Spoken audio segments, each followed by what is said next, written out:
Issue d'une famille italienne de Montréal, Lisa Frulla se démarque comme femme dans le monde des communications. Élue députée libérale dans Marguerite Bourgeois, elle devient ministre à Québec et à Ottawa. En 1992, elle dépose la première politique culturelle du Québec. Bienvenue à Mémoire de députée.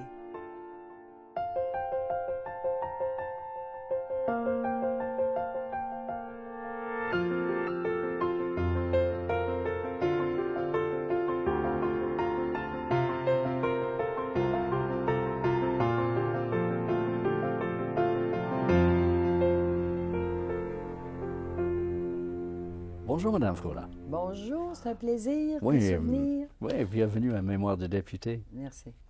Vous êtes né à Montréal. Oui. Parlez-nous de votre enfance là, dans une famille d'origine italienne. Oui, mes 4 grands-parents sont arrivés d'Italie. 4 grands-parents sont arrivés d'Italie juste avant la Première Guerre mondiale. Donc, c'est la première vague d'immigrants italiens avec les Irlandais. C'est pas la deuxième vague, après ça, est venue après la Deuxième Guerre mondiale, mais c'est vraiment la première vague. Et ils ont fait 1000 métiers. Mon grand-père Frulla ne savait pas ni lire ni écrire. Là. On est là-dedans. Là.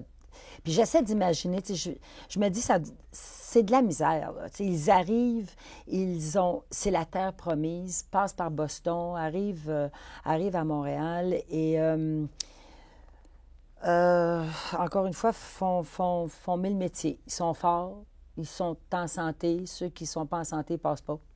Autrement dit, ils tombent malades, puis ou meurent, ou sont retournés, dans leur pays, en Italie, là, dans leur pays d'origine. Alors, donc, il fallait être fort.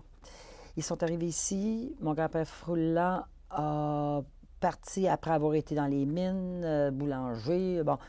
a ouvert une petite épicerie. Puis l'épicerie existe encore.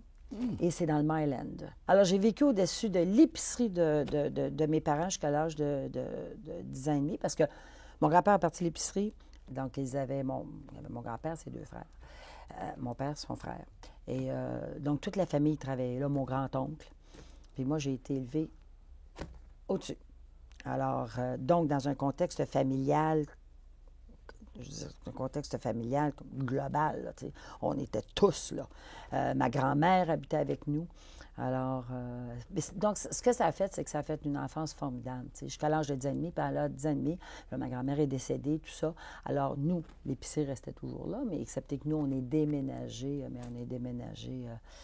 à ce moment-là dans Antique. Est-ce que ça a changé l'aspect familial? Non, parce qu'on est déménagé avec mon grand-oncle. Alors, quand on est déménagé sur d'Auteuil, dans un 18-plex, une des belles rues d'Antique. Mon grand-oncle demeurait au-dessus, donc dans le logement au-dessus, puis nous autres, on demeurait en bas. Fait qu'on est resté quand même, on a amené la famille avec nous, on est resté quand même dans le contexte familial, tu sais. Il faut dire une autre chose aussi, c'est que la particularité de mon grand-oncle, comme mon père, puis comme mon grand-père aussi, là, à l'époque, la Deuxième Guerre est déclarée et ils se sont fait arrêter, les Italiens, parce que les Italiens étaient considérés comme un peu tous des fascistes. Alors, ils se sont fait arrêter. Mon père et son père, finalement, on avait un chalet aussi sur le bord de la rivière des Prairies, donc ils se sont fait arrêter par la police. Bon. Ils ont passé à peu près, je te dirais, une trentaine d'heures en interrogatoire, puis ça, ils sont bien aperçus qu'eux autres, non. Mais mon grand-oncle, celui avec qui on vivait, lui, c'est un des fondateurs de la Casa d'Italia, un des fondateurs de la paroisse italienne, et aussi de l'église Notre-Dame de la Défense, à Montréal, près du marché Jean Talon. Et si on va à l'église Notre-Dame de la Défense, il y a une muraille à l'intérieur duquel il y a, parmi les personnages, Mussolini, la face de Mussolini. Alors, ils se sont dit fascistes. Alors, lui, il l'a emprisonné pendant 8 mois. Et à Pitawawa, avec Amelien Hood, d'ailleurs, qui était maire de Montréal, ex-maire de Montréal. Alors, quand il est sorti de là, ça a été final. Hein, il n'a plus jamais été le même. Lui qui était social, puis tout ça, puis qui était partout, puis il n'a plus... Il ne s'est plus jamais mêlé de rien, il n'a plus jamais pu sortir. Il n'est même pas à mon mariage. Moi, je suis mariée, là, il est en haut, là, puis il n'était pas capable. Ils n'étaient plus capables d'être dans les foules. Ils n'étaient plus capables. Tu sais. Ça les a beaucoup, beaucoup marqués. Beaucoup, beaucoup marqués. J'imagine qu'ils n'étaient pas seuls dans la communauté non plus. Là. Non, non, la communauté en général. Moi, ce qui est fascinant, c'est parce que quand tu as une vie, puis tu vis des choses, puis bon, on dirait toujours que le passé me rattrape toujours d'une certaine façon. Je suis ministre fédéral, ministre du patrimoine. À ce moment-là, j'ai sous ma responsabilité aussi les communautés culturelles du Canada, l'ensemble des communautés culturelles du Canada, les langues officielles et tout. Et il y a toute la question de ce qu'on appelle le redress, le pardon.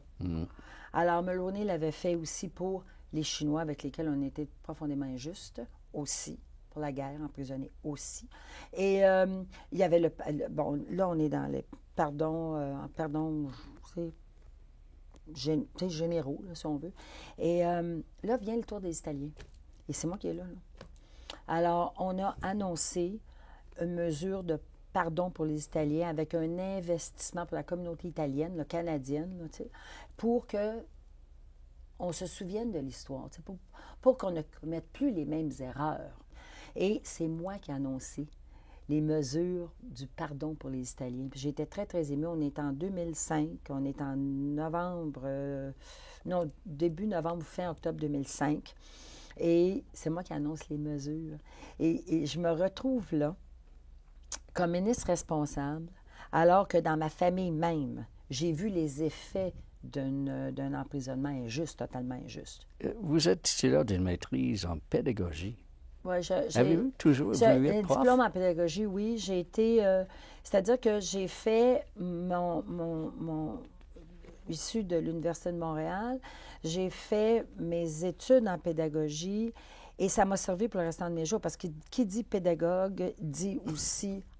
dans le fond, ce que tu fais, c'est que tu enseignes, tu communiques.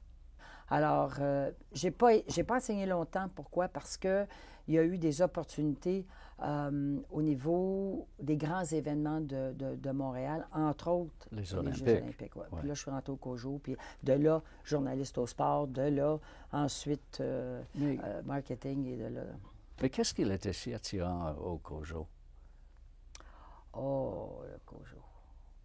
Le COJO, moi, j'avais vécu le premier grand événement du Québec, qui était l'Exposition universelle. Oui. Et on célèbre aujourd'hui son 50e anniversaire de l'Exposition universelle.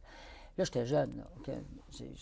Jeune, I'm a ticket taker. C'est-à-dire que je prends les billets, puis on n'a même pas l'âge d'être hôtesse, mais tu regardais ça. Là, puis, c'était l'invitation au monde entier à venir nous rencontrer. On découvre tout, à tout point de vue. Alors, c'est une période d'effervescence incroyable. Donc, ça marque. Alors, c'est sûr que 10 ans plus tard, en 1976, en fait, quand arrive aussi la possibilité de faire partie d'un autre grand événement, et à ce moment-là, tu veux faire partie de ça. Et puis on demandait des gens qui étaient...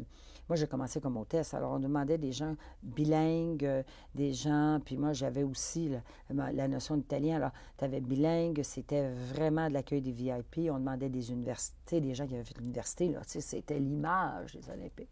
Alors, j'ai posé ma candidature et puis je l'ai eue. Alors, je faisais partie des 6 premières à représenter les Jeux pour Montréal, pour le Québec, pour le Canada aussi. Et donc, on voyageait partout, on allait partout, on était l'image de l'accueil des Jeux olympiques. Puis après ça, une chose entraîne une autre. Mais là, vous avez déjà parlé d'être devenu journaliste au sport après les Jeux. Après les Jeux. Mais ça, c'est la première d'une série d'emploi ou d'occupation où vous étiez la première femme. Oui. Alors, parlons de ces jobs-là. On commence avec le sport, mais il y avait bien d'autres choses. Vous êtes la première. Là. Moi, j'ai eu une attirance, que j'ai toujours eu une attirance vers les médias, le journalisme, les médias. Et après après les Olympiques, puis durant la période olympique, parce que j'avais cette attirance-là, nos responsabilités ont évolué.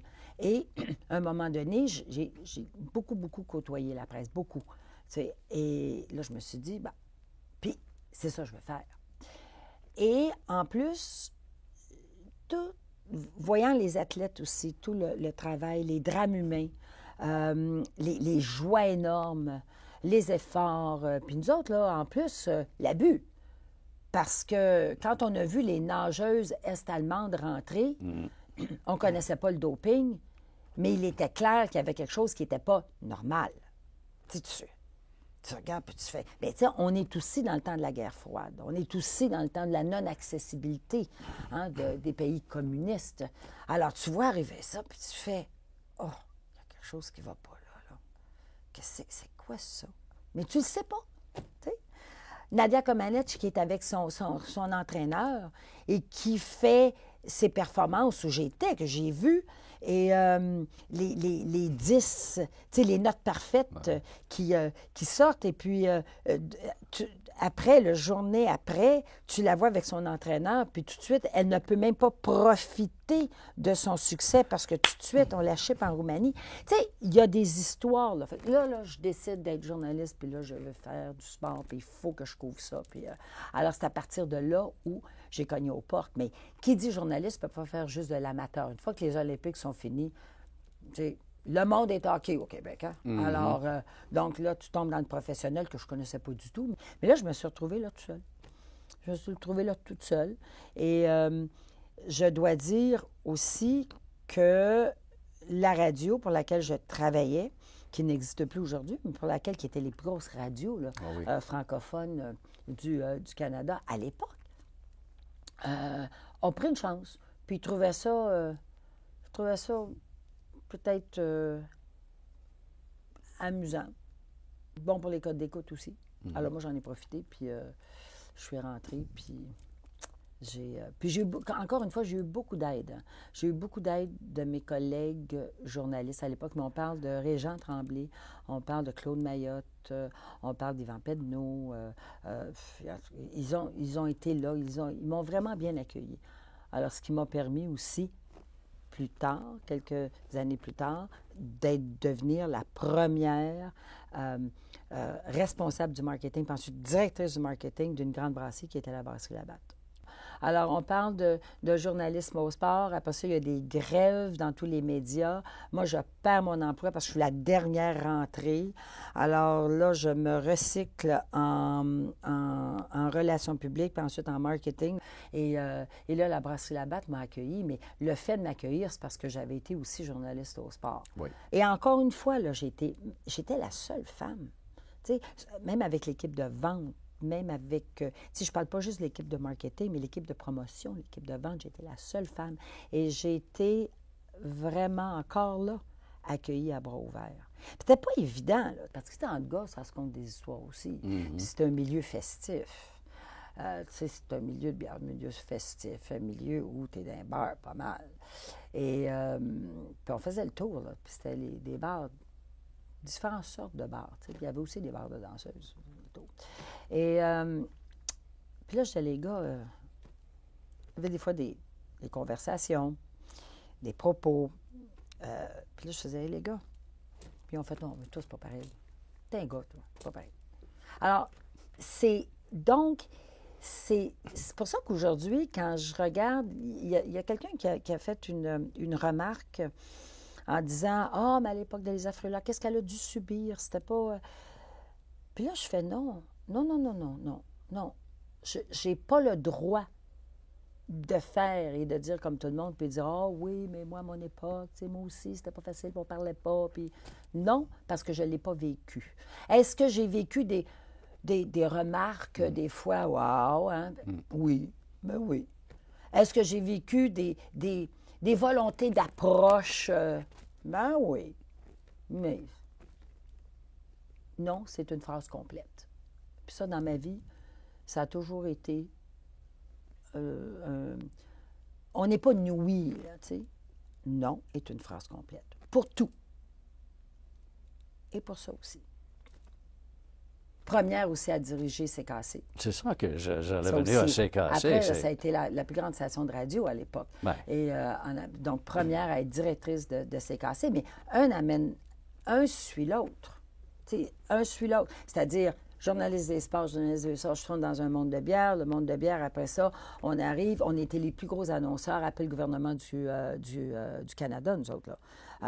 Les brasseries, c'était incroyable, l'argent de marketing, c'était du marketing pur. Et après ça, bien, ça m'amène à, tout de suite après, là, je veux dire, de la batte, je suis allée pour diriger CKC. Et là, de CKC, c'est là que M. Bourassa est venu me chercher par l'entremise de Mario Bertrand, qui, lui, était maintenant chef de cabinet de M. Bourassa, mais qui était vice-président en relations publiques de la brasserie Labatt. Ah, c'est vrai. Alors, c'est comme ça qu'on s'est rencontrés, nous. Mais pourquoi avez-vous accepté? Tout roulait bien pour vous. Pourquoi niveau corporatif, courir le risque, la politique? Foi et moi. Puis, j'ai obligé de dire ça parce que moi, j'ai jamais été militante. Autrement dit, je viens d'une famille, comme toute famille italienne, je viens d'une famille qui est libérale. Bon. Et libérale dans son sens de valeurs libérales, valeurs d'accueil. Les Italiens qui sont venus ici, c'est le Canada qui les a acceptés. Hein. Mm-hmm. Alors, c'est sûr que je reviens à mon passé politique dans une famille libérale, non militante, là. Mm-hmm. Mais j'ai toujours été intéressée à la chose politique, par contre. Et c'est sûr que il y avait un attrait. Mais moi, mon attrait était plus municipal. Parce que j'avais vécu les grands événements municipaux, l'Expo et les Olympiques. Moi, je disais toujours, si je fais de la politique, je vais être maire de Montréal. Je vais être maire de Montréal. Puis c'était vraiment ça. Hein. Je me dis, moi, c'est un jour, si un jour je fais de la politique, je vais être maire de Montréal. Et la vie en a fait autrement. Alors, j'ai eu cette invitation-là de me joindre à une équipe libérale. Mais quand je suis arrivée, sincèrement, j'ai eu le cadeau d'un comté formidable qui est Marguerite Bourgeois, donc Ville-la-Salle. Il y avait des Italiens. La brasserie Labatt est située à Ville-la-Salle aussi. Donc, c'était un comté que je connaissais bien, très populaire. J'ai un comté que je connaissais très bien, très montréalais, très urbain.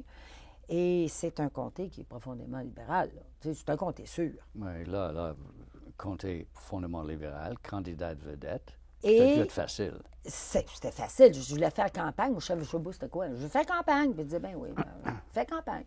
Bien, c'était sûr. Je suis rentrée avec une moyenne qui n'avait quasiment pas de bon sens. Mais pour dire comment je connaissais rien. Puis tu n'as jamais le manuel du parfait petit politicien, puis après ça, le parfait ministre. Là. Comment je connaissais rien, là? C'est que, premièrement, M. Bourassa me demande de me joindre à l'équipe par le biais de Mario Bertrand 2 mois avant le déclenchement de l'élection. 2 mois avant le déclenchement de l'élection. Je ne suis pas sûre. Puis, autant que mon père, pour lui, c'était une source de fierté, ma mère, c'était une source de crainte. Oui, la politique, difficile, t'es une femme. Je n'avais pas d'encouragement du côté de ma mère, mais d'encouragement du côté de mon père. Hésitation. J'avais un fils de 16 ans. Hésitation. J'ai décidé de dire oui sous la dernière parole de Mario Bertrand avant que je dise oui. Il m'a dit, regarde bien ça, là. Tu es vice-présidente de Télémédia, puis tout ça. Bon, OK. Il y a combien de vice-présidents qui existent dans la province de Québec? Puis il dit, Lisa, combien de ministres?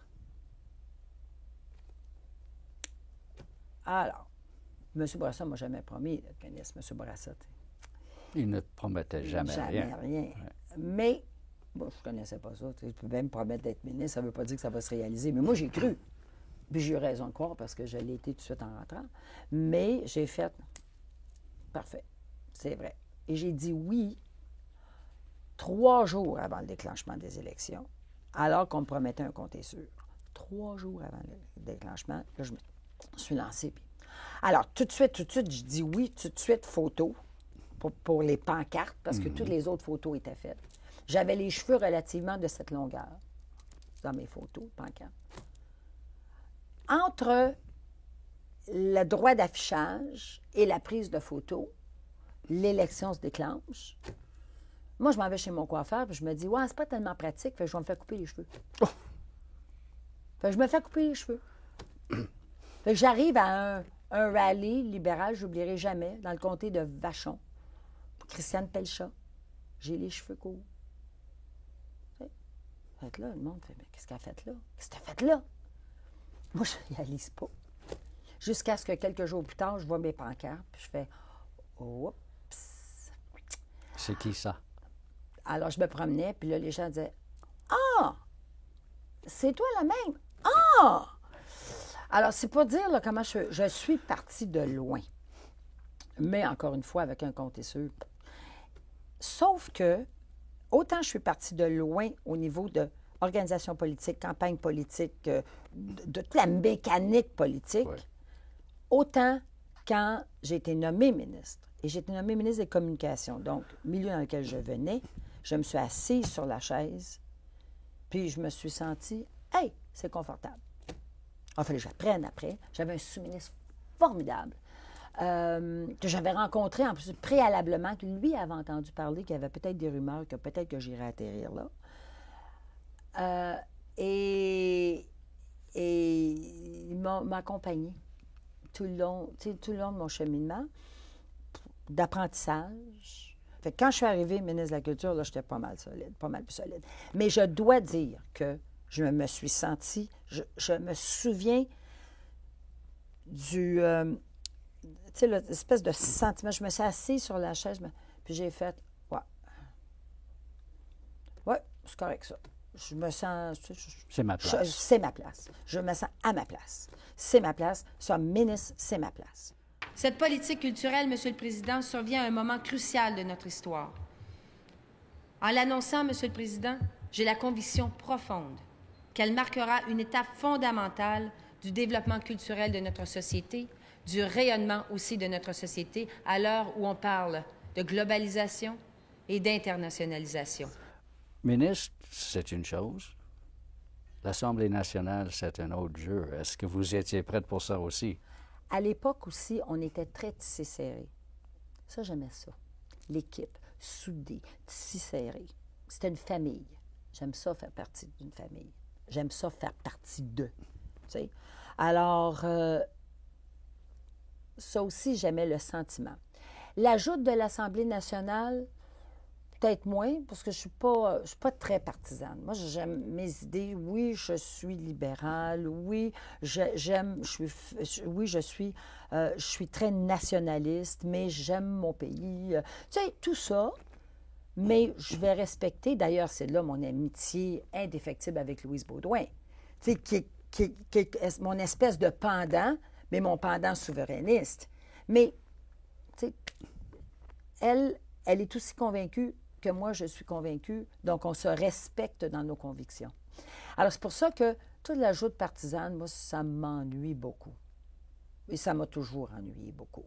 Ce qui ne veut pas dire que je ne suis pas une fierce défenseur de mes idées et de mes croyances. Ça, c'est autre chose. Mais tout la mesquinerie, là, ça, je trouve pas ça encore très, très gratifiant aujourd'hui. Quand ça commence à se créer des bêtises, je trouve pas ça très, très gratifiant. Puis je trouve que ça empire. Fait que, tu sais, en quelque part, c'est un peu désolant. Moi, j'ai vécu, honnêtement, là, les années de bonheur que j'ai vécues à l'Assemblée nationale, avec ses hauts et ses bas, là. Faut pas oublier, nous autres, là, on a vécu 92 Charlottetown. Il faut le faire, là. Je regarde ça avec... je regarde ça avec du recul, ça avait quasiment pas de bon sens, là. Tu sais, on donne un cours constitutionnel au Québec. Je veux dire, c'est fou, là. Tu sais, c'est fou. Mais il a fallu le vivre pareil, il a fallu l'expliquer pareil ou essayer de l'expliquer, il a fallu... tu sais, bon, premier référendum déchirant. Après ça, ça a été le déchirement du Parti libéral, Mario Dumont qui part avec son groupe, dont ma belle-fille, dont mon genre. Alors, tu sais, c'est quelque chose. Après le Charlottetown, après la commission Campeau, bon. Après ça, on a vécu les maladies. Oui. Tu sais, les maladies de mon beau Gérard D. Lévesque que j'aimais d'amour. que j'aimais d'amour, qui m'a permis de ne pas appliquer la TPS sur le livre grâce à la commission des jeunes. Et là, j'en arrive avec mon beau Gérard qui tombe malade. Et je l'ai aimé, cet homme-là, parce que c'était pour moi l'élégance politique. Alors, donc Gérard, on le voit là, tu sais, amaigri, on le voit vraiment tomber malade. Après ça a été la maladie de Robert Bourassa, tu sais, premier cancer. Ensuite, revient, puis ensuite récidive. Puis là, on parle de mélanome. Aujourd'hui, là, le mélanome, là, on contrôle ça assez bien, mais à l'époque. Et son cancer s'est développé de façon fulgurante. Pourquoi? À cause de la crise d'Oka. Tu sais, M. Bourassa, moi, je me souviens, quand il a annoncé qu'il quittait la vie politique, je me promenais avec Pierre Paradis sur les plaines d'Abraham, puis on pleurait, là, littéralement. Là. Tu sais, c'est du monde qu'on a aimé, là, qu'on a aimé profondément. Tu sais. Puis, alors, on a vécu des hauts et des bas émotifs de façon très intense ces 5 années-là, là, parce que le mandat est après 5 ans. Et après ça, ça a été l'avenue de Daniel. Il y a eu la course qui n'en a pas été une, finalement, due à la chefferie. Puis Daniel est arrivé. Puis on a trouvé ça très agréable parce que Daniel est devenu premier ministre jusqu'à l'élection. Et vivre Daniel comme premier ministre, ça a été très, très agréable parce qu'on venait de vivre des périodes émotives tellement grandes. Puis Daniel connaissait tellement tout l'appareil. Il avait été président du Conseil du Trésor. Puis donc, l'appareil politique connaissait ça comme le fond de sa poche. Plus fils de premier ministre, donc le respect des institutions. Alors, la période de Daniel qui n'a pas duré longtemps, mais ça a fait comme... Pour repartir ensuite. On perd le pouvoir, ce motif-là. Oui. Mais là, parlant de repartir, après la défaite, vous êtes devenu critique, vous êtes nommé critique de votre ancienne... C'est effrayant. C'est dur, difficile, votre ministre à critique du même ministère, là, quoi. Qu'on ne faisait jamais, mais sauf que là, on s'en allait en période référendaire. Ouais. Et... En 94. Donc, c'était période référendaire. Alors, oui, je suis devenue critique. Jusqu'à ce qu'à un moment donné, on a vécu la période du référendum. Là, je deviens vice-présidente du comité du non. Alors ça a été aussi quelque chose, donc dans toutes les grandes manifestations. Et après le référendum, là, on avait besoin vraiment d'accalmie. Est-ce que M. Parizeau n'a pas nommé votre grande amie? Ministre de la oui, Culture, après ça, donné, oui, c'est ça aussi. C'est que après le référendum, Louise Beaudoin devient ministre de la Culture, puis là, je fais non. Non, moi, je ne deviens pas le critique de Louise, là. No, oui. 95, plus que 80, était déchirant, même dans les familles québécoises. Ah, c'est effrayant. Mais vous, comment avez-vous gardé votre amitié avec Louise Beaudoin? Avec Louise Beaudoin, c'est parce que moi, j'ai connu Louise, elle n'était pas revenue de politique, elle était chez Téléfilm pendant que Canada, pendant que moi, j'étais ministre de la Culture du Québec. On s'est connus là. Elle travaillait avec, c'est Marcel Mars qui était mon homologue fédéral, ministre du Patrimoine. J'ai connu Louise là. Quand Louise a décidé de se présenter en politique, là, on s'en va vers 95, on sait que ça s'en vient, parce que M. Parizeau l'avait déclaré. Quand le référendum a été déclenché, nous autres, on s'est dit, on ne se voit pas, on ne se parle pas, on ne se fréquente pas durant cette période-là. Et c'est ce qu'on a fait. Elle a fait son travail de son bord. Moi, j'ai fait le mien du mien.